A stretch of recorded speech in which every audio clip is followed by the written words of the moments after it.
everyone, and welcome to Capes, Cowls Masks, the show where we uncover the world of soups and science fiction. I'm your host, Jake Hart. I'm a podcaster, sound designer, and a writer for Fresh Take Hub. And as always, I'm joined by my fellow co-hosts.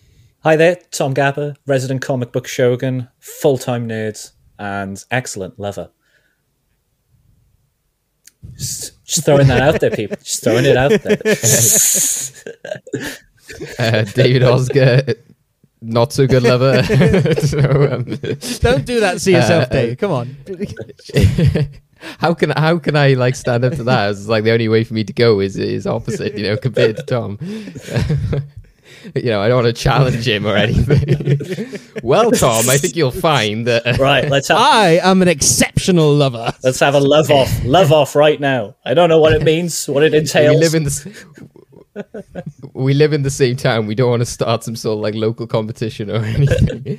I think you'll find, Tom, that the Don Juan of Pontypridd is.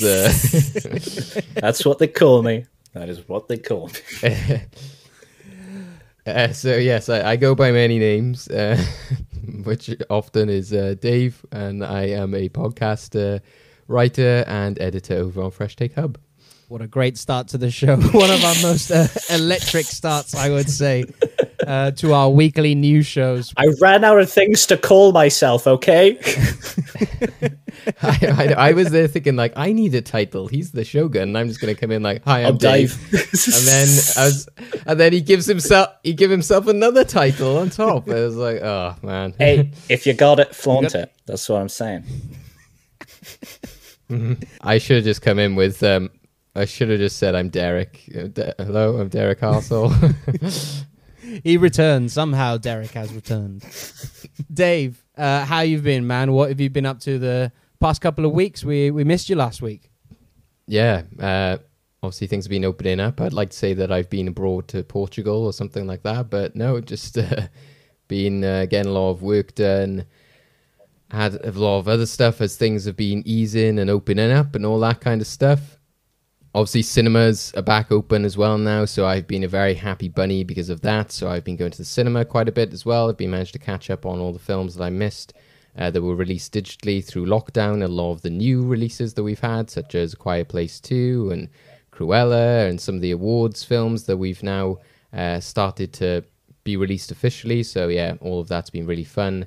And as usual, catching up with all of my animated sitcoms and such, and we've had the release of Loki, and the Bad Batch is continuing every week as well, so that's been very fun.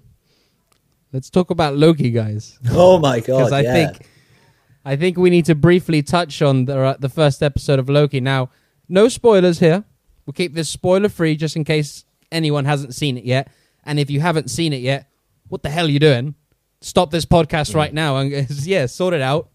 All I'll say is I think this is the best premiere episode the MCU have done thus far with WandaVision and The Falcon and the Winter Soldier. And from everything that's going on so far, I think this is shaping up to be a very special and fantastic show. And I absolutely can't wait to see what happens. I am so on board from the first episode. Completely original to like what they've done with WandaVision and The Falcon and Winter Soldier. But at the same time, it still feels like it's part of the MCU and making you look at the MCU in a completely different way, which is really, really interesting. So I can't wait to see where they go. But Tom, what are your sort of spoiler-free thoughts of the first episode of Loki? Spoiler-free. Okay, well, I felt pain. I felt elation. I felt sorrow. I felt laughter. It was a great episode. I think Jake summed it up perfectly. That it is just the strongest opening episode to anything Marvel has done, really. And I'm going to throw in like the Netflix shows into there, and like, Agents of S.H.I.E.L.'s pilot episode isn't really much to shout about, but I'll throw that in there as well. But yeah, it had me hooked from start to finish. I was really sad when the episode ended because I wanted more. It's setting up a lot of intrigue, a lot of mystery for the rest of the season. So yeah, as Jake said, if you haven't watched it yet, what the fuck is wrong with you? Just go watch it now. Come on, man. It's Loki. It's Loki. Just do it. It's here. So yeah, I loved it. 10 out of 10. Awesome. Dave, what about you? Were you also burdened with the glorious purpose of watching Loki? Yeah, I really did love it. I'm not sure if I would say it's like the best opener though. Only because I don't know, I think I was surprised by the Falcon and Winter Soldier one because it wasn't what I expected. It was giving me more depth and more thrills than I thought it was going to be. Whereas this, I think the trailers were so strong that it's kind of felt like the trailers, and there was a lot of footage from the trailers and the clips. So I felt that this one wasn't as original for me. I think WandaVision also had the strength of having 2 episodes, and I think that this could have done with having 2 episodes, to be honest, just to sell me a bit more on what's going to be going on in the rest of the series and who are the main players. We've obviously been introduced to what seems like the main cast, but they've seemed to have played quite situational roles at the moment, so I don't quite know where they're going to fit, where we're going from here. So I appreciated it as this kind of character study for Loki and sort of telling you all about the TVA, etc. But I just didn't feel that it was much else bar that as a kind of, here you are, straight after Avengers, rather than becoming its own thing like the other films, like the other series have become. I think straight away they were like, this is what this is. And I think that this is very much like that. It's got a very like Fincher vibe to it. I think that they've said about the influences before, and I think that they've mentioned things like Seven, etc. And that is definitely coming across. And I just hope that means that they can make it kind of unique and not be too much of an homage to certain stuff. But it's also just funny to see how many people are just, I don't know, to me, this is the series where you don't kind of go, let's pick apart every single thing we see and theorize about everything, as, you know, we have made those mistakes before. But so many people, again, hung up on this, like, Infinity Stone thing. And I saw somebody early on, like, a chat group get really hung up over the idea of the free will aspect of having this controlled timeline, etc., without, you know, again, too much spoilers, but hey, a lot of this stuff is out there on the internet now at the moment.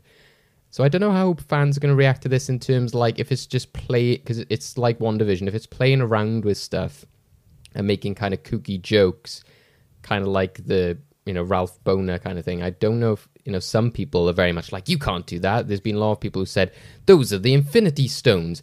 People have died to get those, and now they're a joke. How dare you? And it's just like, do you not see the irony in what they're doing? Do you not get the context? So I don't know. I don't know if like this is going to click with as many audiences. I think for us, like fans and people who appreciate something new and different, I think it's great. But I think we have seen already that quite a few fans don't like it when they stray off and do too much of a different thing. They very much like their MCU as formulaic MCU. So I don't know. I just find some people's reading of this show and some of the concepts that they're bringing up a bit bizarre. Like, again, somebody bringing up like, oh, well, does that mean the entire time that like when Iron Man sacrificed himself in New York, we've taken away that sacrifice because it was meant to happen? And I'm like, what? I was like, if you want to get philosophical about it, let's just say, you know, all our lives are meant to happen. You know, like, well, if any of us got free will, you know, we can go into that philosophical discussion. You're getting into Dr. Manhattan territory there. Yeah, exactly. I can't believe how deep people are taking this. I'm just like, it's the TVA. It's a different world. This is bound to be explored, and it's the point of the show. So, yeah, I'm kind of surprised by some people's reactions to certain stuff as well. So it'll be an interesting series definitely. That's interesting. I've seen some of the discourse, but maybe I haven't seen loads of it. So it's interesting that you've seen that there is some out there. And, you know, I just, you know, film Twitter. Do you know what I mean? It's just like people have got their opinions, and sometimes they want to get their hot takes out there. And I also, when you say that, I also kind of think, how many of these people do actually complain, though, about the formulaic nature of the MCU? Have they ever said that? I'm pretty sure. You know, sometimes people say the same things and be like, yeah. I mean, I think what people need to understand, if I can take this opportunity to just maybe clear up something, like I'll use the 2 points Dave has brought up. So people going on about, oh, does this mean that like there are no stakes because it's all predetermined? And also like, what of the Infinity Stones? This is like Infinity Stones 101. If you're into the comics, I wouldn't expect average moviegoers to know this, but the stones don't operate outside the native universe, and I'm pretty sure native timeline, with the exception of like the Time Stone. They don't work. They don't work unless they're in their native universe. The TVA is clearly like outside of time and space. Therefore, the stones will not work there. That's just basic stuff. The other thing, anytime you're talking about any form of time travel, it throws into question the predetermined nature of the universe. It doesn't actually mean anything because like these sacrifices still happen. We don't know when the TVA was formed. It could have been formed generations after the Avengers. So what the Avengers did happened. Then the TVA was formed. The TVA just makes sure it keeps happening, that it doesn't vary from that. It doesn't remove the stakes whatsoever. And like, if you're going to get into the philosophical nature of what does this say about free will, you may as well apply that to your own life and then sit around and do nothing, because clearly that's what the universe intended for you. It's like the Lonely Island song YOLO. It's just like you only live once, and then just like make sure you hire a taster for all your food and taste his poison and all that kind of stuff. Yeah, so that's all I'll say on the matter.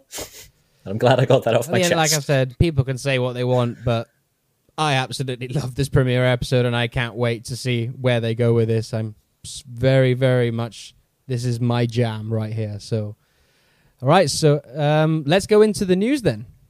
Tear up page 1, run that photo instead. Headline: Spider-Man, hero or menace? Exclusive Daily Bugle photo. So yeah, our first piece of news is something we're all very excited about, unless Dave doesn't get it. But let's just kick it off just by saying, by the power of Grayskull, we have the power!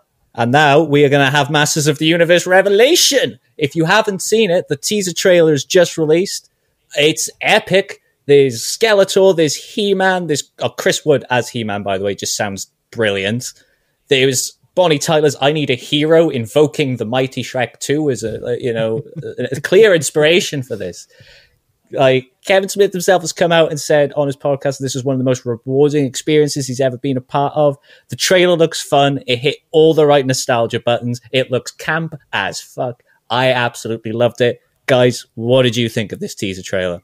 Yeah, this is just me, man. This is just me when I was a kid watching this show. It just screams that same 80s shows, you know what I mean? It's like it literally just picked up where the last episode finished, and the aesthetics, the style of the animation, the character designs, even though they've like modernized them parts here and there, they're still invoking those same iconic designs that we all grew up in, like getting the toys and stuff like that.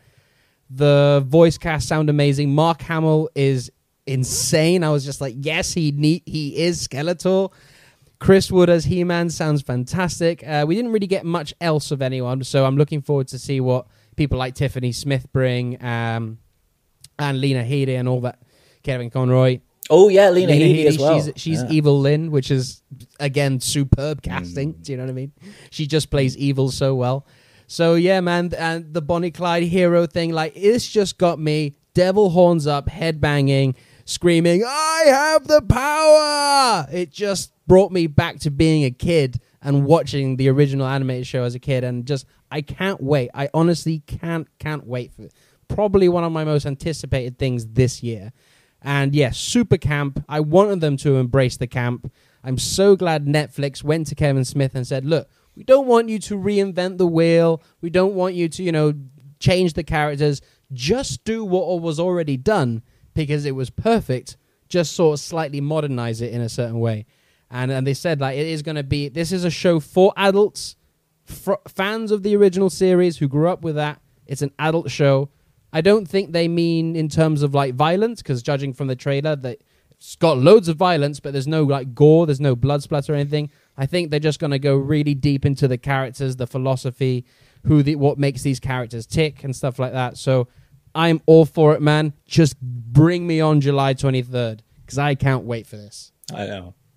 Yeah, July 23rd just really can't come fast enough. I'm going to be binging this like the day it comes out. So, Dave, obviously me and Jake are massive, huge He-Man fans, as we discussed with Rob a few weeks ago. Where do you stand on He-Man, and how do you feel about the trailer?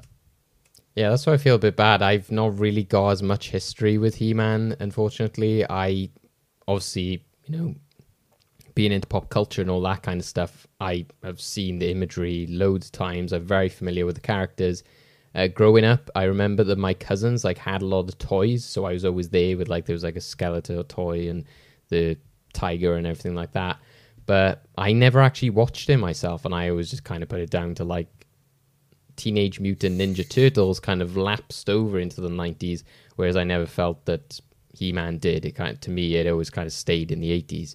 Whereas like, because one of my cousins was like born in the 80s, then that's where I sort of saw that difference in generations. So yeah, I never really saw like grew up on that series. I kind of just knew a lot of the imagery when I was young. I thought the Skeletor always looked really cool. I was like, yeah, you know, because I always liked those sort of like evil looking villains. He kind of has a Lord Zed vibe from like Power Rangers and that kind of stuff, and it's got that same sort of, you know, kick-ass kind of action appeal, I guess. And, you know, obviously another franchise that's, you know, was very successful because of its toy line, etc. So I've seen a lot of stuff to do with that, with, you know, programs like The Toys That Made Us, etc. But yeah, so when I watch this, I don't get that connection. I'm watching it going, yeah, this is cool. So it reminds me a lot of like, you know, where they make like the newer Transformers animated shows. I think whereas they've for years just kept rebooting Transformers, kept doing it again, and they flipped between new designs and then going back to the retro old designs. Similar with that, I never grew up with like Optimus Prime, Bumblebee, those, you know, that, again, that was very much an 80s cartoon. So even though I can watch it and be like, yeah, I can see why this is cool, it just doesn't have that nostalgia for me. But obviously what's unique with this is just that it's just not been done in years, literally since the original cartoon. So that's where I can definitely see why this is a lot more special and means a lot to a lot of people. And what I would say in terms of the stuff that I really dug was like, I think a lot of cartoons and properties from that time were kind of restrained by their technology and, you know, what was expected of them in terms of action and that kind of stuff. So here you definitely get to see them like unleashed. And I think the stuff that I love to see was like that wizard guy like putting up the shield, and you see Skeletor with like all the green, with all the green ghosts like going at him, and he's like shielding against it. That was all kind of very Doctor Strange kind of stuff going on there. It was the kind of like battle with Thanos and Doctor Strange kind of in the He-Man world, and I thought that looked very cool. And the fact that they got like all these portals and then the giant glove came through, I was like, this is gonna be some really crazy mad action. But I think the only thing I did, you know, maybe my only criticism was maybe they were a bit too faithful to the source material in some ways. Like, because I'm not sure if like the armor of those soldiers, I never quite got that. That always kind of looked a bit action figure-y to me. Well, that's the point, Dave. That's the point. I know, but Dave, it's Camp Foo. No, but years ago they did similar to this. They did a Thundercats reboot, and that didn't go very well because they only did the one series and it never carried on. But I appreciated what they did. Again, I never grew up with Thundercats, but they kind of modernized the characters. They made them a bit more realistic, and they give it this like epic story and everything for what was originally quite a goofy cartoon. And I really liked that. But that series didn't do very well, and it never carried on. So I guess that goes to show. You could have used She-Ra as an example for your point there, because that got 5 seasons and it was critically acclaimed and was peak. I haven't watched She-Ra, but again, I think the style animation is so different there that would kind of conflict with what I was saying, because it's very much going for a different kind of audience and style in a way, whereas the Thundercats reboot kind of went for this more like epic kind of Avatar Last Airbender kind of look, and went to the mythology of everything rather than just going for like, hey, you know, big muscles and all the 80s grandeur and everything like that. So that's the only thing I'm a bit concerned about, is if it's a bit too steeped in it. I know that that's the point, but I'll, you know, again, one of the other things we're talking about today, I got like bad feelings about another property I've talked about before with Netflix, which is the Dark Crystal, where I'm getting like Dark Crystal vibes of being like, yeah, nostalgia's great, but can you just completely put it on that? And luckily for this is animation, so I think that you probably will get away with it because it's maybe cheaper to make, but it does still give me those bad vibes of being like, I'm not sure if this is going to bring in a new audience, which I think Netflix has maybe struggled with, is why they cancel a lot of their shows, because a lot of Netflix subscribers would be the type of people to watch this show already anyway. You make a good point, but I actually don't think that's their goal. I don't think this show is intended to bring in newcomers who've never seen He-Man before. I don't think that's the purpose. I think the purpose of this show is, hey, you fans that love the original 80s show, this is for you. You know what I mean? Like, these people, me and Tom, we're going to watch it. And other fans out there, it's made for us. It's not made to bring in new subscribers to Netflix and new people to discover a new franchise or something like that. I just don't think that's the intention of it. So, yeah, and also another thing, like, He-Man didn't stay in the 80s, Dave. It stayed in my heart. Stayed in my soul. No, I was actually going to say, I was going to do well, actually, Dave. They did, like, I know what you mean. Like, they're sort of, this is going back to the original source material, that they haven't touched that in 40 years. But they have had several attempts at, rebooting Masters of the Universe before. Like, I remember when I watched the original 80s one as a kid, but then when I started watching like more modern cartoons, it was the 2002, 2003 or something like that. They made a new series, which was actually pretty good. So they have done a series before in the past, but I know what you mean. I think you were maybe talking about like going to the original source material stuff. Dave, why don't you take us to our next story then? So Aquaman 2's title has now been teased via Instagram from James Wan, which is Aquaman The Lost Kingdom.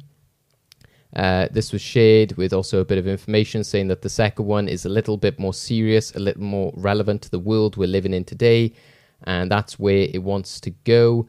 He's obviously made teasers as to it being a bit more horror-based, based on some of the stuff that we saw in the first one with the trench, etc. And yeah, it's lining itself up now more to the slate of DC movies that we're getting, where it's not just like an unnamed sequel. It's kind of like the same as Shazam, etc., in which it's got, Fury of the Gods, etc. Now we can kind of put a name to this film, which is The Lost Kingdom, and it's going to be bringing back the same sort of cast. You got Jason Momoa, you got Amber Heard, whether that's going to be a contentious subject for some people, but also Patrick Wilson and Yahul Abdin Mateen II.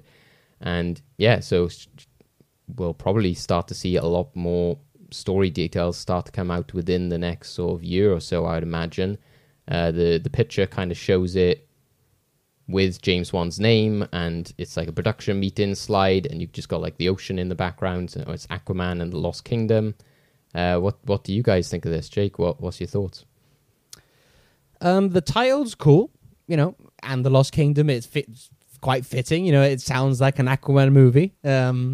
Although I thought like Atlantis was already found. Like, haven't we already been to Atlantis? Like, did someone lose it? Or like, I don't know. In terms of the slight story beats that they're talking about, that they want to take it more seriously, they want to take it a more horror route. Now, I'm probably a bigger defender of the Aquaman movie than most people. I actually have a lot of fun with that film. I think James Wan really embraced the camp of the character, because Aquaman is one of the goofiest, if not the goofiest and campiest characters in the DC universe. So I say embrace the camp, have fun with it, make it goofy, make it bizarre. And you had an octopus playing drums, as I always talk about, big crabs fighting each other. It was wild. It was crazy, and I had so much fun. Do you know what I mean? And I think they did touch on some serious issues, stuff with, obviously global warming, environmental issues, which is a big talking point nowadays. I think you can definitely incorporate that in a fun, campy movie, but taking it down as more serious route and a more horror route, I don't know. I'm not huge on that decision. I get that James Wan is a big horror director, and I am actually a big fan of his horror stuff. I just don't know if it works for the character of Aquaman and in his world. Sure, you've got the trench, and you could do something there, but I don't know. Like, it feels like they canned the trench movie because James Wan wants to maybe incorporate some of that storyline into this film, which I'm a bit like, oh, well, I wasn't keen on the trench movie in the first place. So if you have an idea of maybe working some of that story into this film, I don't know. I'm cautiously optimistic for this film at the minute, because from the opening sort of comments of where they're going, I don't know. Doesn't seem like it's for me. I want them to go even more bizarre, more goofy, more campy. Yeah, that was my thoughts on The Lost Kingdom, actually. Like you said, the trench film is gone, and you're like, oh, so is that the Lost Kingdom then? Like that you're in the trenches, like the kingdom that we've lost, etc., which would be kind of dodgy. Tom, what's your initial thoughts on this title and some of the information we've had about it? Well, in terms of the title, it's a bit crap. Not gonna lie, I'm not impressed. Is that crab? Like it just crab? Is crap? I see you did that. But I mean, it's just that could be a Jurassic Park title for a start. Yeah, it's very, yeah. Like honestly, like I look at that title and like I don't feel anything from it. I'm just meh. In terms of the story details, I'm with Jake on this. I don't like that what I imagine happened was probably a conversation between James Wan and Warner Brothers, which kind of went something like, oh, so you're making a spin-off film about the trench. Yeah, it's going to be more horror orientated. It's going to be cool. Right. I mean, that could just be an Aquaman film, couldn't it? Oh yeah, I guess that's basically what this is. It's like they realized the trench is essentially like are you genuinely telling me that they plan to have a trench film with no Aquaman? And then if you have Aquaman in there, it's an Aquaman film. So that's basically what happened here, is that James Wan was going to make a horror film about the trench, realized it was stupid to make it a spin-off, but now he's ruining Aquaman with it. Because, like, okay, I like me a bit of horror sometimes. I think James Wan is a pretty good horror director, so, you know, play to his strengths, sure. But I don't know if, like, Aquaman is quite the place you put that. I get that there are horror aspects to, like, Aquaman. I mean, he's in the depths of the sea. You see some like Lovecraftian, like Cthulhu type shit sometimes. It does get dark in the comics, like when they decide that. Well, I mean, in the comics, when they decide they want to make Aquaman dark, they just chop his arm off and give him a beard. yeah. I was gonna say he loses a hand. Like this is the level of dark we're talking about in Aquaman. They think that's making him dark. Is just cutting off his arm and just like, yeah. To be fair, didn't he like lose a son or something like that? Oh, who hasn't?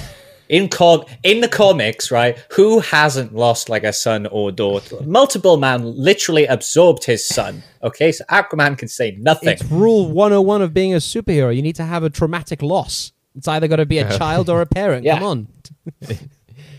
I'm just saying, it's not his origin story. This happened like mid-comic. That's what caused the beard and everything. and Jason Momoa has already got the beard, so yeah. Yeah, so just cut off his arm. It's fine.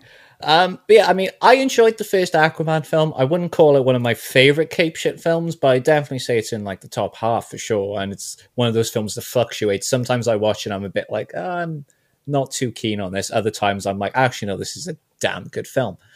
So I was excited to see a sequel, but I got to be honest with this title reveal and like the information we're getting about the plot and the fact that like it's quite clear the Trench film was shelved purely so it could become Aquaman 2.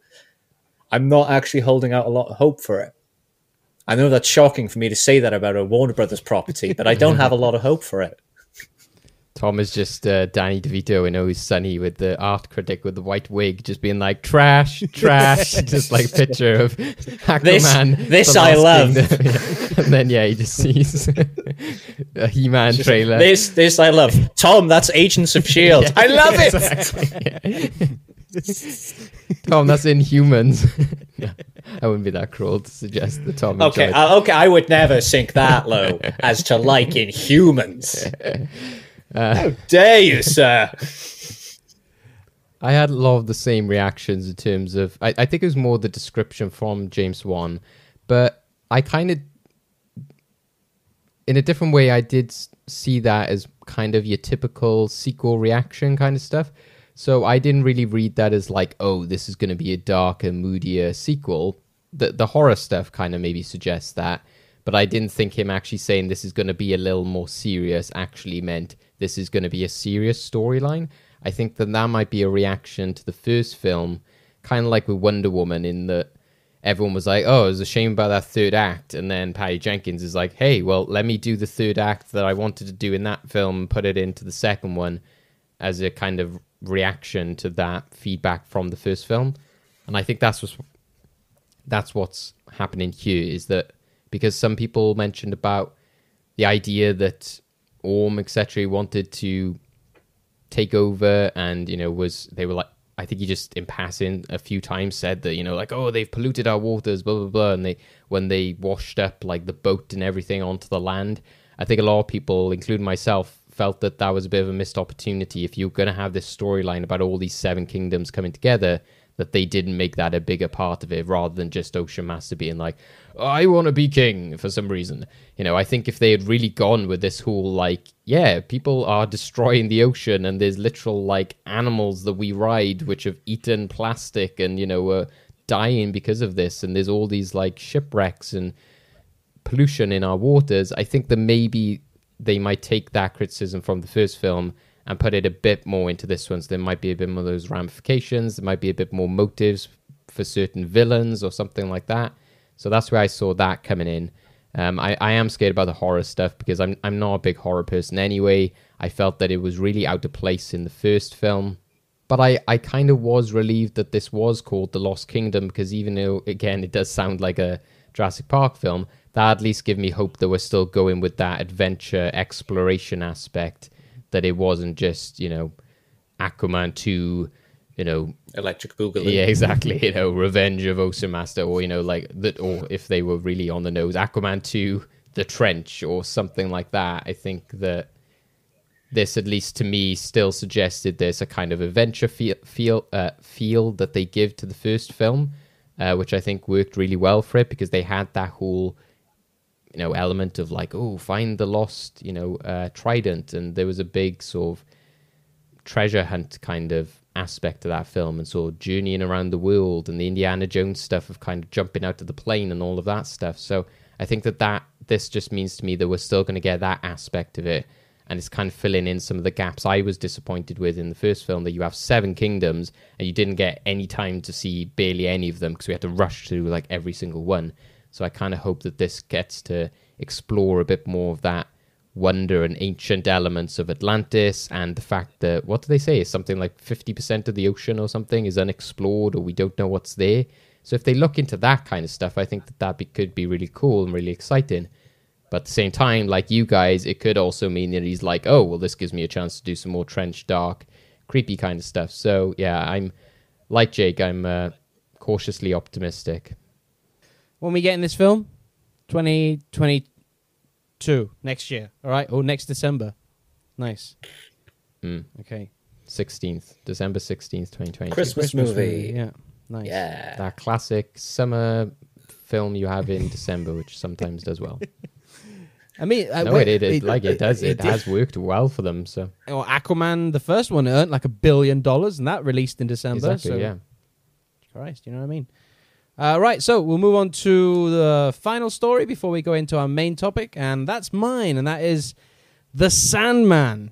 We finally get a first look at the long-awaited series, originally written by Neil Gaiman, drawn by many, many artists over the years. But this project has been in development hell since about the 90s. It's been several attempts to be made into a movie. There was about a couple of years ago, Joseph Gordon-Levitt was attached to do something with it as well, but that fell through. Finally, Netflix picked that up. It's happening. They're already shooting. We get this little behind-the-scenes featurette that Netflix released in their Geeked Week thing, where we also got the Motu trailer and stuff. So it's basically just Neil Gaiman talking about the creation of the show, and that, it's very much a nostalgic thing, saying, fans who love The Sandman, they're going to really love this and stuff. We also got to see Daniel Sturridge, who will be playing the lead character Morpheus, and from the image, I was just like, yep, that's Morpheus right there. He looks the part. And a couple of weeks ago, we did also get a casting announcement. So, as I said, Tom Sturridge will be playing Morpheus/Dream. Gwendolyn Christie is Lucifer. Boyd Holbrook is the Corinthian. Charles Dance is Roderick Burgess. Kirby Howell Baptiste is Death. Jenna Coleman is Johanna Constantine. Jolie Richardson is Ethel Cripps. David Thewlis is John D/Dr. Destiny. Stephen Fry is Gilbert, and Patton Oswalt will be the voice of Matthew the Raven. So, Tom, I'll start with you because I know you're very well-versed in the Sandman universe. What do you make of this behind-the-scenes footage, and are you very excited to see this finally come to life? I'm so excited to see this because, as you say, it has been in development hell for God knows how long. I think I've been waiting for this longer than I was waiting for Terry Gilliam's Tale of Don Quixote, and that fucking took ages to make. So yeah, I mean, like, I'm happy for any sneak peeks about it, whether it's like set photos, behind the scenes stuff, or maybe a teaser trailer eventually down the line. Because I'm very hyped for this, and honestly, I feel like Netflix should have maybe just focused on this rather than their Millarworld stuff. Maybe because I feel like Sandman is a much safer bet than Millarworld. So, but that's Netflix for you. I think the cast is stacked. I mean, there's just so many names there that I just absolutely love. Playing characters I can absolutely 100% see them playing to perfection. I'll be honest, I was initially surprised at Gwendolyn Christie's casting as Lucifer, but that was very quickly surprised just because I was like, whoa, they're going there. And then when I thought about it, I was like, that's perfect. So yeah, I'm hyped to see that. I'm always hyped to see Charles dance in anything just because I love that man. I just love his voice. Game of Thrones was lesser when he left. And Jenna Coleman is an absolute darling, an absolute delight. And I'm excited to see her. I will say to listeners who are maybe not versed with the Sandman, because this did initially throw me off because like I had a brain fart. While she is playing a character called Johanna Constantine, it is not a gender-swapped version of John Constantine. It is simply one of his like great grandmothers or something. So yeah, I'm hyped to see that. I'm hyped to see all of this. It's what I've wanted for so long, and I want the whole series like now, but I also want them to take their time with it so they can just get this right. And also, if I can just close off, because I know some morons on the internet have been making a fuss about the fact that Death is being played by a black woman. What the fuck is wrong with you? Because even Neil Gaiman, the man himself, has come out and basically just said, look, I okayed this. Like, he has been... Like, the reason this project has been in development hell is because Neil Gaiman himself would not allow it to be made unless it was sticking to his original vision and that it was going to play out the way he wanted it to play out. So the fact that it's actually being made now, you can bet your ass he's ticked yes to everything. So if he's happy, I'm happy. I would have been happy anyway, because I think the actress is great and Death is one of my favorite characters. So I'm excited to see her as Death. And yeah, I think that small minority, I will say there's a small minority who are complaining. I don't know if you listen to the show, but get over yourself. I will have to say there was some complaints about the pronouns they used when they released the cast, and that some of the actors identified as they. And again, like you, Tom, but that character makes sense. Yeah, it makes sense for the characters, and also just if the actor refers to themselves as they, like that's their choice. Like get over yourself. You know what I mean? But let's not get into that aspect of this. Dave, what about you? Are you? I think we spoke off air that you haven't read The Sandman, have you? So you don't have maybe the attachment that Tom and I have. But what did you think of this sort of sneak peek? And it's the same thing as He-Man. And again, I'm just like, don't know too much about this. Again, one of those things I've heard a lot about over the years. Like Jake mentioned, I've seen it like circulate a lot of times when these projects have like gone ahead and then been cancelled and I mean lost, etc. So it's always been on my radar, but I've never actually really dived into like what it's fully about. I kind of know that it's that, you know, the general story of it. I'm a big fan of Neil Gaiman, a lot of the work and stories that he's done, a lot of the adaptations that have been made from his work, some of the writing that he's done in film and television. So I'm excited on that aspect. And yeah, I think the more I saw of this behind the scenes, it made me think like, okay, well, should I leave this to be my introduction? Because a lot of times when I do have these franchises, if you want to call it that, or stories which are sort of new, I'm like, well, should I leave leave it for this to tell me, to teach me about it, kind of thing. Sometimes I know Jake's shaking his head, but sometimes it just depends. Certain ones I'll be like, you have to read it. You have to, Dave. I'll say my bit in a second, but yes. Well, it brings us back to that Shang-Chi sort of thing, isn't it? It's just like, well, how will you know how it reads to a person who doesn't know the story? So, maybe you don't want to have me know it, so when we review it, then I can be there like, well, there's somebody who's never read the Sandman. But, yeah, Okay, you can wait till after we've reviewed it, then you can read it. Yeah, that's all again. So, yeah, I was just really impressed by the effort, and the sets look absolutely gorgeous. All the work's been done in terms of like the props and all that kind of stuff is very much my bag. I love that they introed it with that kind of like, the candles like going up. So it shows that they're already putting effort into just things like practical effects. It's not going to just be all CG, which I think was some of my, concerns just knowing about the project in general. But also I think the fact that, they're talking so much about this being, made by fans, for the fans of Sandman, etc. That's, again, why I mentioned Dark Crystal earlier, because, again, that's where I just see stuff like that, and I kind of get this, like, bad feeling of, like, oh, no, we're not going down this road again. I don't know if this is meant to be told as, like, a limited series, or is it meant to be an ongoing thing? It's unconfirmed, but the Sandman series has enough steam to go on for multiple seasons. Right, okay. Yeah, because... And multiple spin-offs as well. Like, genuinely, this is why I'm saying Netflix should have focused on this rather than Millarworld. Because Sandman universe is, like, so rich.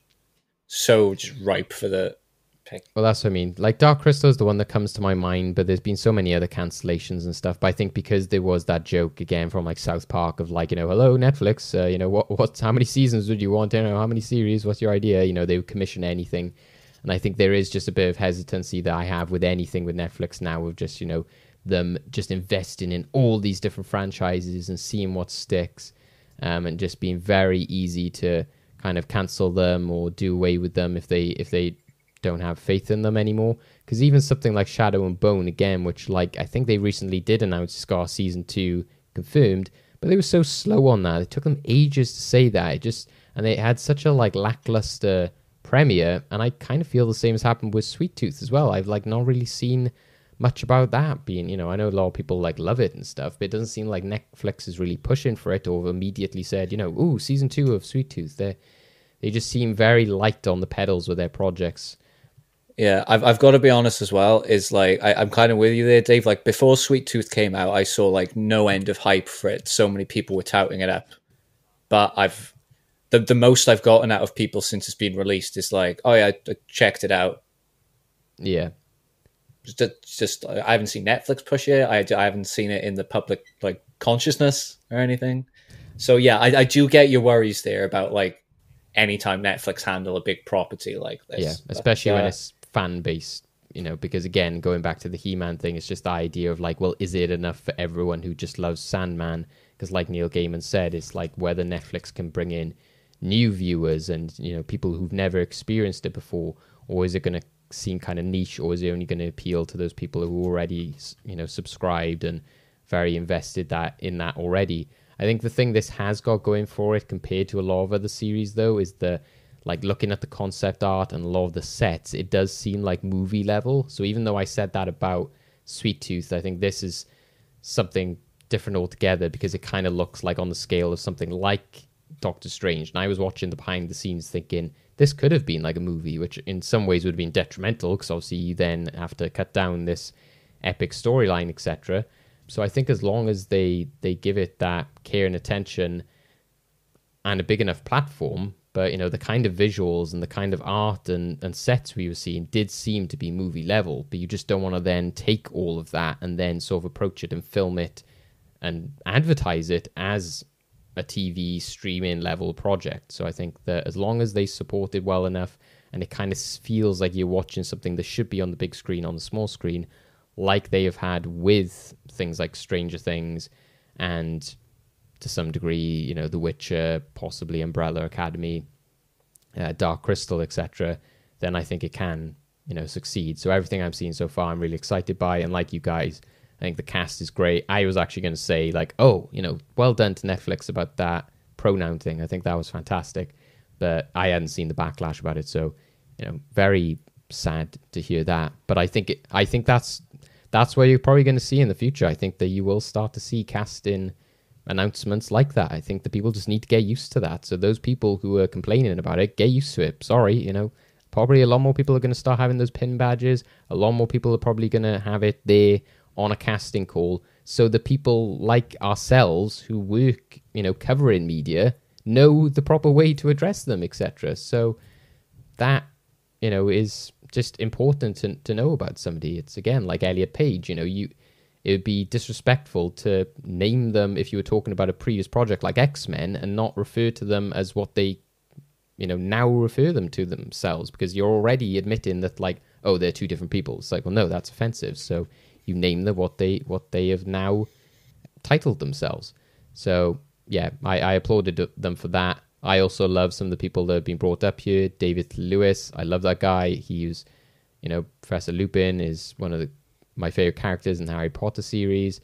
Stephen Fry is always a delight, of course. Patton Oswalt as well. I love Patton Oswalt. He's great.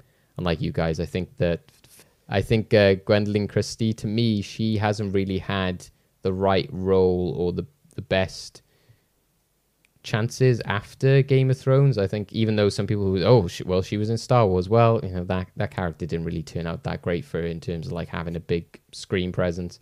So I think that this could be a great chance for her. I think I'd love to see her in another really good character, another good property, without people just saying like, oh, well, she's in it because she's playing the same character as she did before. I can tell you, Lucifer is a very different character to Brienne of Tarth. Oh, yeah, I can imagine. Just a little bit. So, yeah, The Sandman. For me, it's probably one of, if not the best comic series I've ever written. I wish I'd written this. I have ever read. Jake, I've been holding back on you guys. Yes, it's one of the best things I've ever read. I think it's one of the finest pieces of literature work I've ever read, not just comics, just literature in general. And you know how a lot of people say that if you want to give a comic to somebody who isn't into comics, you give them Watchmen. I actually go, yeah, you can do that, but I would actually probably say give them Sandman first, because Watchmen still has superheroes, which, is an obstacle sometimes people need to get over. Sandman is this rich fantasy magical world that everyone can relate to, because it's about dreams and everybody dreams, and it's about the world of dreams. It's talking about angels and Lucifer and, all these fantastical ideas. So I think anybody can sort of jump on that. I will say, though, in the modern climate, fantasy is a hard genre at the minute to get through to people. Like Shadow and Bone, it's got a second season, but I haven't seen crazy enough hype for it. Dark Crystal, we know what happened to that. Let's hope Amazon do us justice with the Lord of the Rings series. Warcraft, we saw where that went. Fantasy has not had a good run recently. And I feel as if something like The Sandman could change the shift if done correctly. And if Neil Gaiman's on board and he seems very happy with what Netflix are doing, as we've said, this has been in development hell for decades now, because Neil Gaiman is so particular on how he wants this to be adapted. I'm all for it. And judging from this behind the scenes, the sets look amazing. I kept on doing the Leonardo DiCaprio meme, pointing at everything. I'm like, oh, that's that place. Oh, that's that place. I was gleeing with joy where they showed like the hotel lobby and you're like, oh, they're doing the convention of serial killers. Oh my God. Like I was like, I can't believe they're actually doing that. They're showing you all the different props, like the sandbag, Sandman's mask. I'm just losing my shit at seeing this come to life. So yeah, I'm so for it. I love the cast. Tom Sturridge, I don't know who he is. I'm not familiar with his work. But honestly, as I said up top, as soon as I saw him speaking that behind the scenes, I was like, yeah, you look like Dream. Like you've got that sort of very thin face. He's got like the piercings. He's got this sort of gothic punk rock attitude to him and look to him, which just fits the vibe of Morpheus perfectly. I can't wait for this, man. And I just hope I do see where Dave's coming from. Compared to He-Man, I would actually say this one, Netflix should make more of an effort of trying to reach new fans, trying to reach new subscribers, because this has the potential to explode into a huge franchise for them if done well. As Tom said, this could be multiple spin-offs and multiple series exploring so many different characters if done right. But I just think Netflix needs to get their shit together to really push this, really promote this, get this on Twitter feeds non-stop. I want to see my Twitter feed full of Sandman stuff, you know what I mean? YouTube, all the social media. Get this stuff out there to the people and keep pumping it for weeks before it comes out and weeks after it comes out. Keep it at the number one for weeks and weeks and weeks, you know what I mean? That's how you get a successful show, in my opinion anyway. That's just how I would do things anyway. So, yeah, I'm all for it. I'm actually quite restraining myself here as well. I say this is probably my most anticipated TV series to come out of anything. Like, I absolutely cannot wait for this, just because the comics mean so much to me, because they're just such fine piece of work and art. It's just absolutely incredible. It's got so much potential. And everyone I meet who wants to get into comics, I say, you've got to read Sandman. You've got to read Sandman. Is there a release date? Not yet. They're shooting right now. They started shooting towards the end of last year. They're still in production now. So I would imagine probably sometime next year. Okay, that's good. You don't want to have it coming out like December or something and Jake's brain just explode from Dune and, the Sandman. You can't have like... Can't do that to me too. You can't do two of those to me in a year. Wow. I can only do one of those a year. Like, Jesus Christ. We've delayed Dune, so we're going to release Dune, the Batman, and and Sandman all at the same time. Yeah. Fucking coming everywhere. It's just like a Jackson Pollock painting. Wow. Wow. HBO announces Watchmen Season 2. Oh my God. Stop, Dave. Right. All right, then. So we've expressed our opinions on the Sandman now. So we're going to take a quick break and we'll get into our main story, which is all the E3 news. No! We disrobe! Keep your pants on. Although it could be used as a distraction. Smash him up, Drax! Meet your maker! We're all professionals here, right? Maybe we can work something out. Hit him! You had one job, Quill. I did exactly what? Gamora, no killing teammates! That's who! It's literally in your contract! I made no such commitments. In less than 3 cycles, all would be lost. The galaxy cannot be saved, Peter Quill. We can do this together! Fucking great, Quill!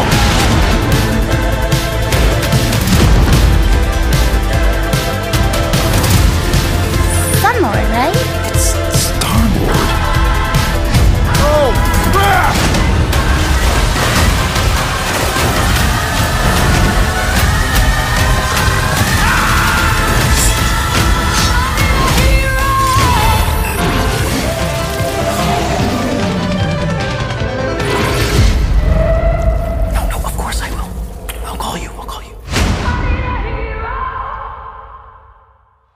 Tom, my friend, you are, without a doubt, definitely the gamer out of the three of us here. I would probably say I'm at the bottom end, and then Dave would just above me.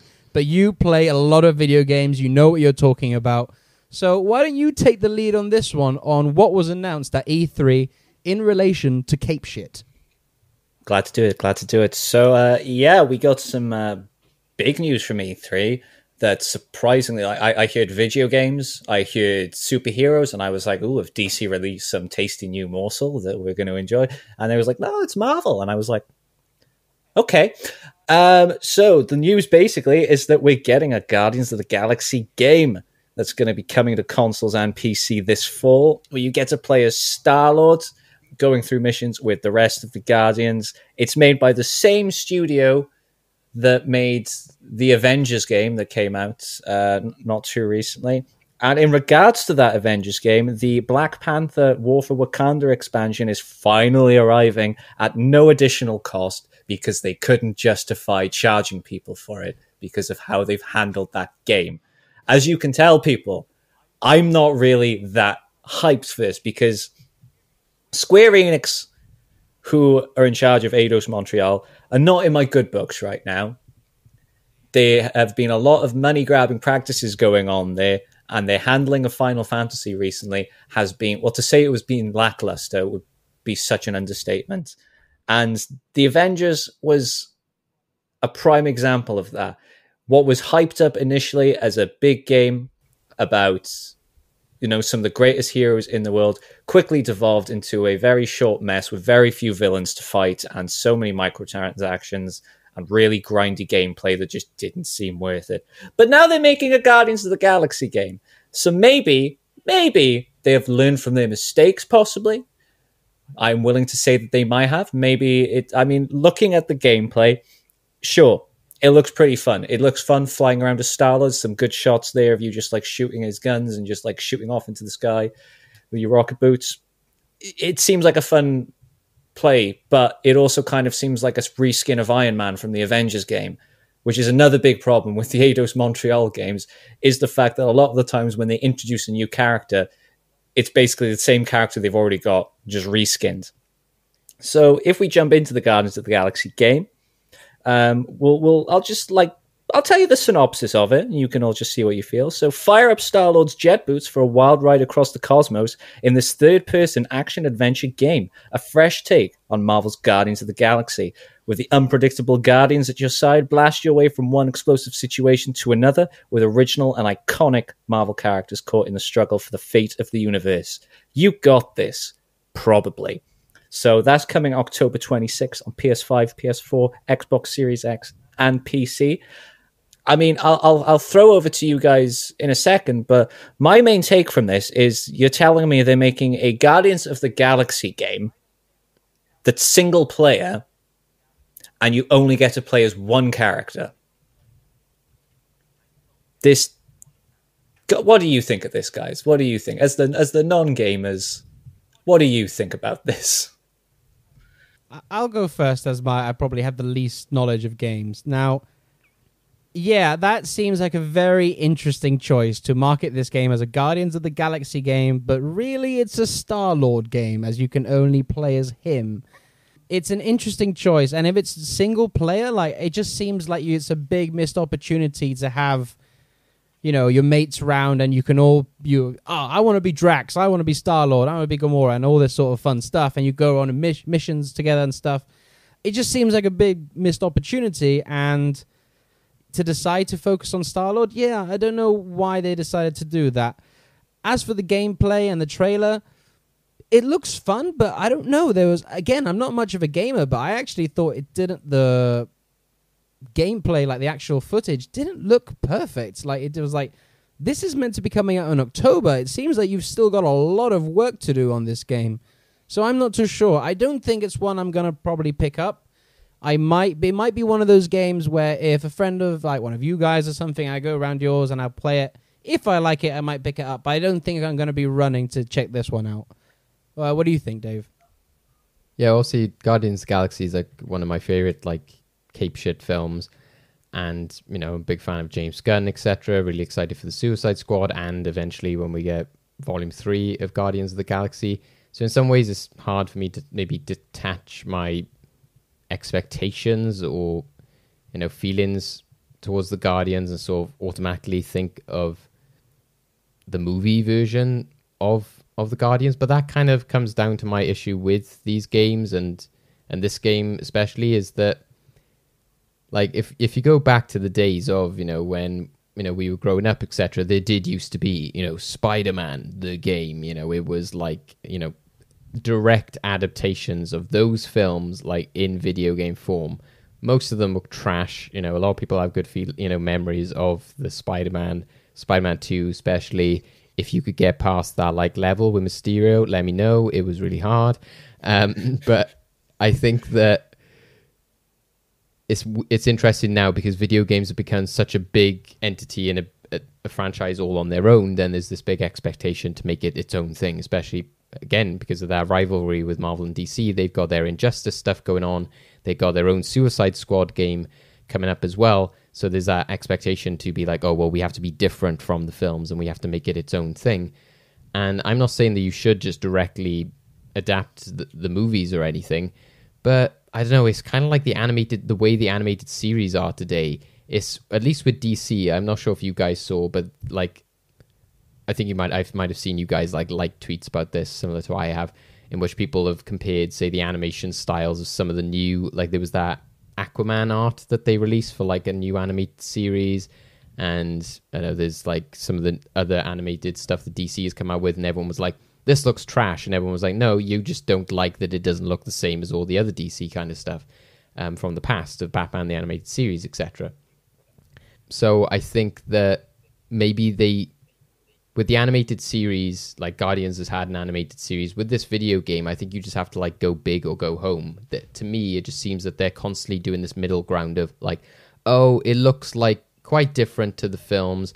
Like Peter Quill looks completely different. He's got like bleach blonde hair instead of like, you know, dirty blonde hair like Chris Pratt. And he's got a different kind of face mask and he's got a different kind of jacket, but then it's still kind of the same look. So to me, all these characters, including in the Avengers games, just look like alternate skins for like other video games. So like when I used to play like the other Marvel games, like the Ultimate Alliance games they used to have, you could have like a few different those options. were good. Yeah, exactly. And they had their own sort of look. So again, I don't know why they've sort of like abandoned that kind of like old Marvel video game look. And yeah, you could have different costumes and stuff like that. And all these games to me just seem like it's like they've just gone with the alternate costume. It looks to me like that Gamora look and that Groot look, and especially Rocket. Like, why is Rocket got like a Norse beard thing? Is this a thing from the comics recently or something? Like, I don't mind Drax so much. Like, again, you can mix up the tattoos and stuff, that's fine. But why is Rocket got like a weird, Nordic beard, and then why does Groot have armor? Yeah, and like nets. These are all questions I have. Yeah. He has like nets and stuff on him. It's like the Star-Lord mask. I don't like the weird like eyes that it's got. It looks like they're trying to do like Ready Player One or something. So I know this just looks like a mishmash to me. I appreciate that they have made Star-Lord look like a different man. He doesn't look like Chris Pratt. And they've gone with, you know, the more traditional Gamora look, because I was kind of disappointed that they didn't go with like the white armor when they did the film. I'm just throwing this in. That is not the traditional Gamora look. It is much skimpier. Well, I mean, okay, traditional. But I take your point. I take your point. In the last 10, 15 years, traditional look before the film, basically, that's what I mean. Like when they reintroduced the Guardians or brought them back, like in the, you know, before the film came out. She was always like, and since she's kind of like always had that like white armor, etc. So I was so surprised they didn't use that in the films, but at least they brought it in here. But yeah, I don't know, it just kind of looks like they're just making a conscious effort to make them look like really different, and they look like alternate skins, alternate character options or something. And like Tom said, that's what made me laugh when you introduced this. You were like, and you play as Star-Lord, and this game is, you know, it almost sounded as if you should have been like, and the rest of the Guardians. It's like, why? Why would you not play as the rest of the Guardians? That's such a stupid thing to do. I don't understand that logic. Well, the way the game is supposed to be set up is like, I mean, so the way it is you only play as Star-Lord, but there are like sort of squad leadership things. So you can basically like direct your squads. To what extent, I don't know, but you should have like, there should be some tactical element to it where you're like, Gamora, go here, Drax, go slice that guy. Rocket, make a carbonara or something. It's like Lego Star Wars. You can transport yourself into an astromech when you need to open a door. Yeah. But here's the thing. It's just like, I kind of like that because I like games like, for example, Dragon Age. Dragon Age is perfect for that because you have a squad of people and you can like, you know, you've got your main character and you can dictate what your squad does. You can pause time, set up some cool combos, set people to flank and all that. But here's the thing with Dragon Age games is that you can switch control to the other characters in your squad. So you don't always have to fight in combat as your main character that you've created. You can jump in as Morrigan or Alistair or Solus or Fenris and all that. And that's what I feel this game should have been. It's like, sure, have Star-Lord as like the main guy, the leader, the guy you mostly play as. But when you're combating, have it switch over so you can like switch between. I mean, that just seems like a no-brainer for me. They did that with the Final Fantasy VII remake. is the fact you can swap between fighting as like Cloud, Barrett, Aerith, or Tifa, depending on who you main in your squad or whereabouts in the story you are. But then in the rest of the game, you're going through as Cloud, and I mean, maybe they are going down that route. They've just like announced the game poorly, but from the sound of it and from reading up on it, it really does seem like it's just Star-Lord, and that's a bit of an issue. And what David said about the characters is true. This is a big issue people had with the first Avengers game when it was first announced. Now, no one was expecting the games. Okay, some people were, but no normal people were expecting the games to use the same faces as the MCU. No one was expecting Robert Downey Jr. or Chris Evans to show up. They knew it was going to... Yeah, exactly, money. They knew it was going to have to like be different. But... And like that's a good defense for like Square Enix, where they've come out and said, well, we can't do it like them because we have to make our own thing. The character designs are just bad. The DC games have the same issue. They don't make their characters look like the people in the films, and yet no one complains about how the DC characters look in their games. Exactly. It just doesn't happen. Like you look at Superman or Batman in the Injustice games or in the Arkham games or these upcoming Suicide Squad games, you're just like, yeah, I love the looks of these characters. No one sat there going, why don't they look like the film version? So it's not actually a good defense for Marvel to have and this is the same here. Like you say you like Drax. I think Drax looks fucking awful in this. I think he looks absolutely abysmal. And the other abysmal thing, the icing on the cake, is the day one, like, it's either DLC or a pre-order bonus. Either way, you have to pay extra for it, but it's new skins for the characters to look more like the classic comic like outfits. And it's just like, right, why is that a payable extra? Why is that not like an unlockable feature in game that you get for maybe completing the game or completing certain parts of the game? Why does everything have to be locked behind a paywall these days? Why, Square Enix, are you screwing up so badly? This just sounds so much like Battlefront 2 of that whole loot box kind of stuff. Oh, it's loot boxes and microtransactions. But they fixed Battlefront 2 eventually. It's actually a very good, very playable game now. But yeah, you are right. At the start, it was... But that's what it sounds like has happened with the Avengers game, that they've like, we're giving you this for free because we know we've effed up. So even though Battlefront has become a lot better now, they give this because they were like, oh, here, take all the characters and all the free upgrades for free, etc. They didn't sort of page. Yeah, this is why I haven't dived too much into their like free expansion, like the Black Panther one, just because like it shouldn't be anything special that they're releasing it for free. This is a game that after a few months of launch had 0 concurrent players on Steam.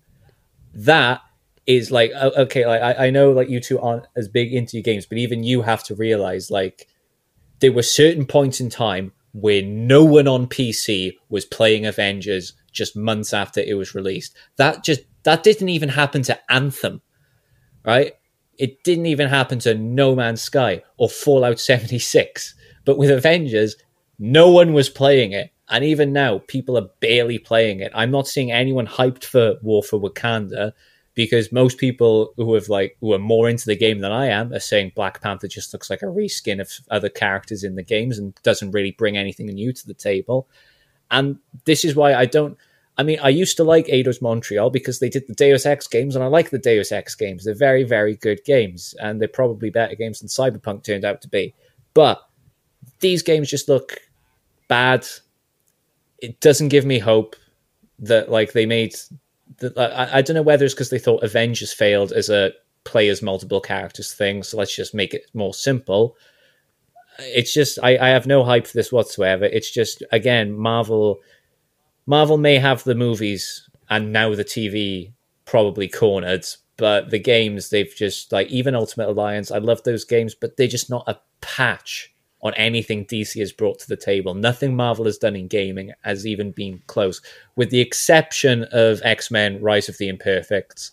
That was a really class GameCube game that I think people should check out because it's pretty damn good. But yeah, I think Marvel maybe, if they want to keep pushing this like new era of games in the Marvel universe, I think take the rights away from Square Enix and Eidos Montreal, give it to someone else, because at the moment Square Enix are just not able to handle anything. I know that sounds harsh, but honestly, it's the truth. It's the damn truth. Square Enix should not have the Marvel rights if Marvel want to make games.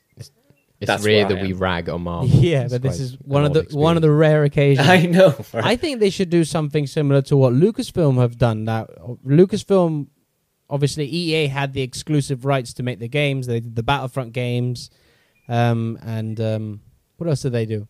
They did a couple of other ones. They did the Squadrons, Fallen Order and stuff as well. Yeah. Or the Fallen Order. That was a Respawn. I mean, that was like Respawn, but Respawn are under the EA but now umbrella. they've opened it up to all game developers, that anyone can pitch them a Star Wars game. So you come in with an idea, and if we like it, greenlit, you can make it. And I think Marvel should do that. Rather, if Square, what do they call it? Square Enix? Something like that? Square Enix, yeah. Square Enix. Honestly, Jake, it doesn't matter right now how you pronounce it. They're not worthy of the right pronunciation. Like, if they're clearly they can't lift Mjolnir. Not doing a good job, and look, my opinion on video games is nothing. Like, I had fun with the Avengers game, but I'm not going to run home about it. I actually thought the Sony Spider-Man game, the recent one, was probably one of the better superhero games I've played in a long time. Even though I'm shit at games, so I was terrible at it, but still, I had fun. But that raises the point. Let Insomniac make more games that aren't just wholly Spider-Man. I mean, like, if Sony really want to evolve a sort of Spider-Verse, maybe they should just do it in the games. Yeah, they could do it. Well, they got the second game as well, the Miles Morales one, which, my other half, she played, and she had a good fun with that as well. So I think Marvel should be like, hey, you know what? Let's open this up to whoever wants to build a game. Come in with your ideas, and let's see what we can work with. Because clearly, it doesn't seem to be vibing with video game fans. And as you mentioned, Dave, like, video game industry is not just a big industry. It is probably the biggest entertainment industry right now. It actually dwarfs the movie industry in terms of how much revenue they bring in. It is insane, the amount of money the video game industry brings in. So Marvel, you've got something here, man. You need to capitalize on this. So yeah, that's my take. As I said, I'm not a big gamer, but I think they could be doing a lot more. No, that you are completely right, and that I think I'm with you there. Like, if they're not gonna just take the rights away from Square Enix, they should just make it so like, hey, anyone who wants to make a Marvel game, show us your ideas, and we'll see what we like. Because just as I said, like, Square Enix have lost a lot of good faith amongst gamers recently, not least of all because of how they've handled the Final Fantasy VII remake. For example, they've announced a new DLC for the first part of that remake that is PS5 exclusive. It's PS5 exclusive, and they've announced a new mobile game, which is based on an era of history in Final Fantasy VII that not many people give a shit about. And then they released a brand new trailer at E3, which many people thought was for the new Final Fantasy 16, which looks pretty hype. But no, it was just a spin-off of the first Final Fantasy, in which the guy just claimed he had to kill Chaos about 8 different times in the trailer, in one of probably one of the worst trailer reveals I've ever seen at E3. Like, it was biblically bad, and these are the people handling the Avengers and Guardians of the Galaxy properties right now. Marvel, sort it out. Square Enix, sort yourselves out and stop ruining Final Fantasy. Dave, any more thoughts?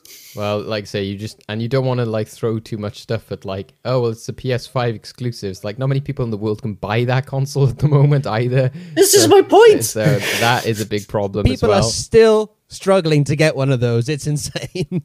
Yeah. But to go back to the Guardians of the Galaxy as well, I think it's just I think there's potential there. I think it looks better than the Avengers games. I think that it does look very fun, and it looks like it does have some interesting gameplay, like you said, Tom. And I can see that sort of team mission aspect, working for it. But again, it's just then so many other elements of it which I see, and I'm like, that just looks, again, there's animals and creatures in there where, it looks like Avatar or something. It doesn't look like, and again, I'm not saying they should look like Guardians, because that would insinuate it should look like the film. But at least have either your own look or something that's then just a direct adaptation of the comics, not just have this kind of hodgepodge of the movies plus other video games plus other movies plus, TV series and other video games. Because, there's loads of it which just kind of looks like Monster Hunter and all kind of mix of different genres. Do and not video get me games. started on the Monster Hunter film, because I'm a massive Monster Hunter fan, and that trailer and everything I hear about that film is making me nervous as hell. The only reason I'll watch it is because Mila Jovovich is in it, and I love her. That's why that's how they get you. It's like Mila Jovovich in Monster Hunter. That's how that film is pretty much advertised. Yeah. But... You know that meme where it's like that girl doing a face and it's just like Monster Hunter the movie, and then the next one is with Mila Jovovich and it's just that's me just going you had my curiosity. It's like, you didn't have my curiosity, but now you have my attention. You know, I just went on to the trailer again, like where I was watching it before, and at the end, I think they actually would have been better just going, you know, like when they had the Guardians, I think introduced in one of the Avengers cartoons, and they were like, they had the traditional Star-Lord like uniform and everything. Again, obviously you don't have to go with the traditional Gamora look, but I think at one point the Guardians in the past have been like a uniform team. They've all had the Navy kind of uniform. Why didn't they do that? Why didn't they like all just have the traditional kind of look? It would look because Marvel are desperately trying to destroy any remnant of Abnett and Langing's legacy. That is why. It's a mistake, I have Marvel. strong feelings it's a mistake. on this. It's a mistake. I get why they do it in the movies, because with movies you do have to make each character sort of stand out and stuff like that. But yeah, video games, come on, like it's a team, is it not? Like it's a team, like yeah, we'll see. So Tom, I don't think I'll be picking this up, but are you going to pick this up? It's one of those games I'm gonna like wait to get some more information on and see a bit more gameplay. There are some games that will grab me immediately and I'll pick them up no matter what. This one it's probably gonna be like the day of release and I'll still be there like, might give it another week. In fact, I'm probably gonna do that. I'm probably gonna give it a couple of weeks till after release just to see what people are saying, because I don't want to waste money on a game that I'm gonna play for like 2 hours. Or could be glitchy as hell and have loads of problems, as you know the Avengers and Star Wars games have had. I mean, like, as a Series X owner, I don't think I have to worry about that. I experienced Cyberpunk with no glitches. Oh. No glitches in Cyberpunk. So I think take whatever you can throw at me, right? Bring it on, Square Enix. I am fueled by my hatred of them. Tom just presses play and finds himself inside the video game like, This is now an anti-Square Enix podcast. We will stop at nothing to tear them down. But at the top of the episode, the following is an anti-Square Enix podcast. Brought to you. This is not promoted by... This is a party political broadcast brought to you by the Anti-Square Enix Union. Today's episode is not sponsored by Square Enix and is sponsored by anyone who poses a threat or who is competition to them, because we want them to succeed. Now, one day we'll be sponsored by Manscaped. That's the dream. Yes, that is the dream. Days. Right. Yes, so moving on from that, maybe we should end by discussing my other pull list. Let's go into that. Let's go into our weekly pull list. Well, after X-Men hit at the box office, all the studios started buying up every comic property they could get their dirty little hands on. Okay, so we got some fun choices for you this week, and most of them Marvel, very little DC. Let's kick off with DC. We've got The Flash issue 771. Wally West he's really having a bad time, guys. He needs you to read his comics so like he can maybe feel better. But he's been bouncing from speedster to speedster. We've seen the Legion of Doom, the Teen Titans Academy, the Wild West origins of Max Mercury. Wally is just not in a good place. And in the cover of this issue, we seem to see an explosion in the background and a sign saying "Welcome to Sanctuary." So we're maybe going to start seeing some talk about what happens in Heroes in Crisis and how Wally is going to overcome that. Thank you very much, Tom King.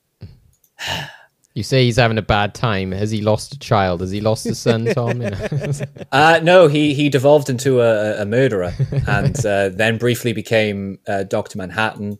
And then he died. Then he was at war with Barry. Oh, I was talking about Barry. You said he was having a tough time, so I was wondering if he's... Oh, no, I was talking about Wally. Oh. We're talking about Wally here, the one true Flash. Barry is like lesser Flash. Come on, man. How long have we been doing this show? So yeah, swinging over to Marvel then. It's part 2 of The Bride of Doom in Fantastic Four issue 33. So you're all cordially commanded to Latveria for the greatest wedding ceremony in the history of the Marvel Universe. and as the synopsis for the page goes on to describe, it's far greater than that lowly, uninspired, and commonplace wedding of Reed Richardson, whoever that woman was. So, yeah, I mean, we got special guest stars in Namor and Black Panther. I mean, when Namor, Black Panther, and Doom are in the same comic, it's always a delight. I mean, Slott has been killing it on Fantastic Four. It's been weird reading Spider-Man comics without him on it, but seeing him on Fantastic Four, I'm glad he's there. Not so glad with the little Franklin retcon, but I won't go there. Staying with Marvel, we've got Venom, issue 200. So, this is the final chapter in the Book of Venom by Donny Cates and Ryan Stegman before Cates goes off to do Hulk, taking on from Ewing. Ewing will then be coming over to do some Venom, so I am so hyped for all that. But King in Black is over, and the new King in Black, Venom himself, Eddie Brock, remains. He is now king of the symbiote. So what does that mean for Venom in the future? Like, is this the start of something incredible, or is this maybe just going to have a quick resolution like so many other status quo changes? But as I say, Al Ewing is coming, so definitely check out the last chapter of Donny Cates' run and be excited for whatever craziness Ewing is going to throw at us next. And then going over into non-Marvel DC territory, guess who's back? Back again. Layla Starr.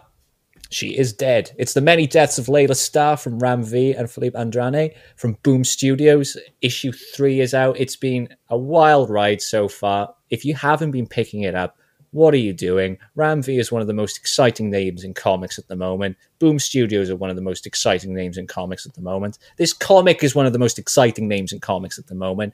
Do yourself a favor and pick this up. And then finally, going to throw in our good pal Keanu Reeves. Berserker issue 3 is coming out, and the shocking history of B is revealed as Diana digs deeper into his memories. So, got some exciting stuff coming up there.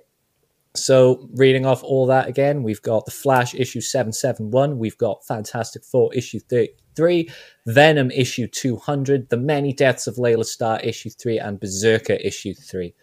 Berserker also from Boom Studios. Seriously, can they do no wrong at the moment? I love them. So yeah, that's my poll list for the week. Guys, what do you think? Anything you're interested in? I'll be definitely getting Berserker, you know me. Bride of Doom sounds very fun, like all of that kind of,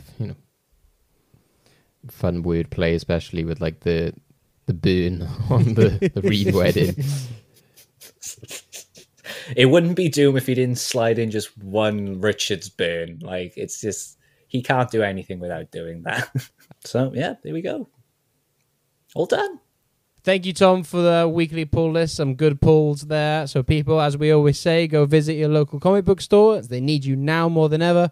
Pick up those comics, and I'm sure you'll find some other good stuff there to be reading. So, as always, we thank you for listening to this episode. We appreciate people coming on board every week, listening to us geek out about all this stuff. But guys, let's end the show as we always do with plugs. Dave, where can people find you and what you got going? You can catch me over on Twitter at David Osgar, Osgar. You can catch me on Letterboxd as well, same name, where I am reviewing all of the films I'm currently seeing as cinemas have reopened. We've got some new releases coming out. Hoping to see the likes of Nobody, The Hitman's Wife's Bodyguard. I might be like the only person who's excited for that film. And yeah, of course, we've got like a lot more films on the horizon, such as Black Widow, etc. So that's possibly where it's really going to kick off. And yeah, hopefully I've got about like 3 articles planned, which I'm working on in balance for Fresh Take at the moment, and hopefully another video essay coming out soon. So lots to look forward to. The summer of movies is here, man. Tom, how about yourself? Well, you can find me on Twitter as per usual at Gapperboi. That's GAPPERBOI, where you'll find me as per usual just doing random campaigns. I've given up on Cap Wolf. Now is the time to tear down the tyranny of Square Enix. I'll be posting shit from my Mass Effect Legendary playthrough and occasionally just talking crap about comics. You can just find me there. You can find me as at Gapperboy or Comic Book Shogun, because I changed my name on Twitter to that because I is a basic bitch. Yeah, and you can apparently find me on Pornhub under the tag Excellent Lover. God. You can also find me on Twitter at SweatyJake, and I'm also on Letterboxd at Jake Hart. That's Hart, where I'm talking about movies and all the new stuff coming out. And you can also find the show on Twitter at Cowls Masks, and we're also on Facebook at Cowls and Masks. And if you're listening to us on Anchor, Spotify, or Apple, please subscribe, please follow us. And if you're on Apple, leave us a rating and a review. It all helps us go up in the rankings. So thank you all for listening. From myself, from Dave, from Tom, from I Have the Power! We'll see you all next week. Stay safe, everyone. Bye-bye. You bumbling boobs.